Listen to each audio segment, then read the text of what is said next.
113만 명이 쳐들어왔습니다. 살아서 돌아간 자는 단 2,700명, 99%가 사라진 전투. 그리고 이 기적을 만든 사람은 단 한 명의 고구려 장군이었습니다. 그의 이름은 을지문덕. 612년 중국 대륙을 통일한 수나라 양제는 동아시아 최강의 제국을 꿈꿨습니다. 돌궐도 무릎을 꿇었고 베트남도 항복했습니다. 그러나 단 하나 고개를 숙이지 않는 나라가 있었습니다. 바로 고구려였습니다.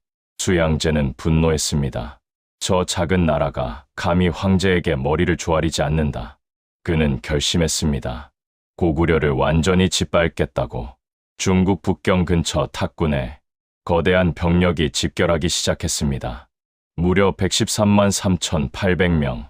전 병력이 출발하는 데만 40일이 걸렸습니다. 깃발이 960리에 걸쳐 이어졌습니다. 인류 역사상 유례없는 초대규모 군대였습니다. 수양제는 확신했습니다. 이 병력이라면 고구려는 한 달 안에 무너진다고. 고구려의 수도 평양성, 영양왕과 신하들은 긴장했습니다. 113만 대군이 밀려온다는 소식에 일부 신하들은 항복을 주장했습니다. 그러나 한 남자가 나섰습니다. 을지문덕이었습니다. 그는 말했습니다. 싸우겠습니다. 단, 내 방식으로. 을지문덕의 전략은 단순했습니다. 첫째, 싸우지 않는다. 둘째, 적을 지치게 만든다. 셋째, 때를 기다렸다가 한 방에 끝낸다. 113만 대군을 정면으로 상대할 수는 없었습니다. 그러나 지치고 굶주린 군대는 이길 수 있었습니다. 을지문덕은 이미 승리의 그림을 머릿속에 그리고 있었습니다. 612년 음력 2월, 수나라 대군이 요하에 도달했습니다. 고구려군은 강 건너편에서 기다리고 있었습니다. 수나라군이 강을 건너려 할 때마다 고구려군은 화살을 퍼부었습니다. 요하를 건너는 데만 2달이 걸렸습니다. 수나라 대군은 지쳐가기 시작했습니다. 겨우 요하를 건넌 수나라군은 요동성을 공격했습니다. 그러나 요동성은 쉽게 무너지지 않았습니다. 한 달이 넘도록 공격했지만 성벽 하나 넘지 못했습니다. 병력과 물자는 줄어가고 시간은 흘러갔습니다. 수양제는 초조해졌습니다. 결국 그는 결단을 내렸습니다. 30만 5천 명의 별동대를 구성해 요동성을 우회하여 평양성을 직접 공격하라고 명령했습니다. 을지문덕은 적진으로 직접 걸어 들어갔습니다. 거짓 항복을 위장하여 수나라 별동대 사령부로 들어간 것입니다. 그는 눈으로 모든 것을 확인했습니다. 병사들의 눈빛, 군량의 상태, 사기의 정도. 수나라군은 굶주려 있었습니다. 지쳐 있었습니다. 그러나 30만이라는 숫자는 여전히 위협적이었습니다. 을지문덕은 태연하게 수나라 진영을 나왔습니다. 수나라 장수 우중문은 뒤늦게 그를 잡으려 했지만 이미 을지문덕은 압록강을 건넌 뒤였습니다. 그리고 을지문덕은 우중문에게 시 한 편을 보냈습니다. 그대의 신기한 책략은 하늘에 이치를 다했고 오묘한 계획은 땅에 이치를 다했노라. 전쟁에 이겨 그 공이 이미 높으니 만족함을 알고 그만두기를 바라노라. 겉으로는 적장을 칭찬하는 시였습니다. 그러나 속뜻은 달랐습니다. 이제 그만 돌아가라. 살고 싶으면. 을지문덕의 작전이 시작됐습니다. 수나라 별동대가 평양성을 향해 진군할 때 고구려군은 하루에 7번 싸웠습니다. 그리고 7번 모두 졌습니다. 아니, 진 척했습니다. 후퇴하고 또 후퇴하며 수나라군을 평양성 30리 앞까지 끌어들였습니다. 수나라 장수들은 흥분했습니다. 하루에 7번 이겼다고 자랑했습니다. 그러나 그들은 몰랐습니다. 걸음마다 덫으로 걸어 들어가고 있다는 것을. 병사들은 굶주렸습니다. 100일치 식량을 짊어지고 출발했지만 긴 행군 끝에 군량은 바닥이 났습니다.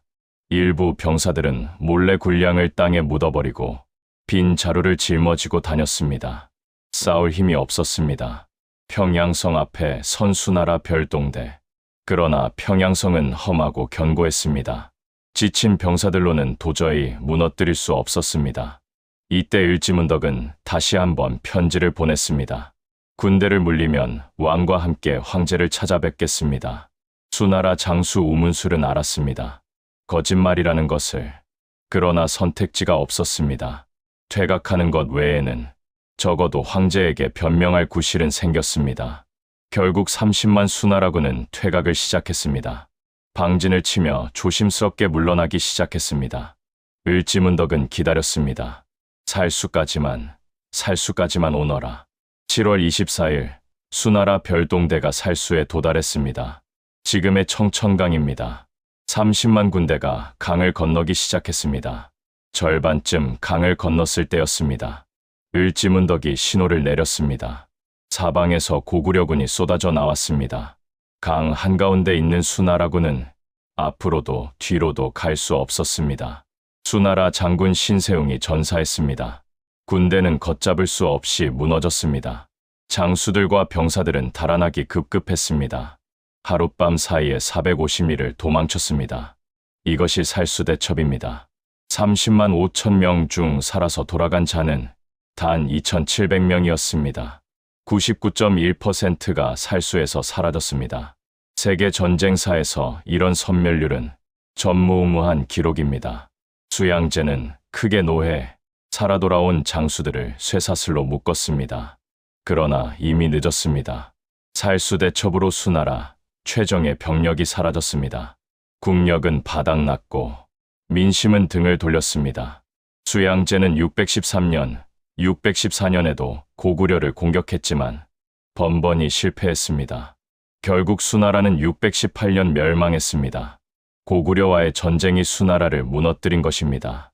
한 나라의 113만 대군을 물리친 고구려, 그리고 그 중심에는 을지문덕이 있었습니다. 을지문덕은 어떤 사람이었을까요? 기록에 남은 것은 많지 않습니다. 살수대처 이후 그는 조용히 역사에서 사라집니다. 그러나 그가 남긴 것은 영원합니다. 세계 최강 대군 앞에서 도망치지 않은 용기, 적의 심리를 꿰뚫은 지혜, 그리고 단 한 번의 기회를 놓치지 않은 결단. 을지문덕이 우중문에게 보낸 시의 마지막 구절을 다시 한번 읽어봅니다. 만족함을 알고 그만두기를 바라노라. 113만이 쳐들어왔고 2,700명이 돌아갔습니다. 이것이 고구려였습니다. 이것이 우리의 역사입니다.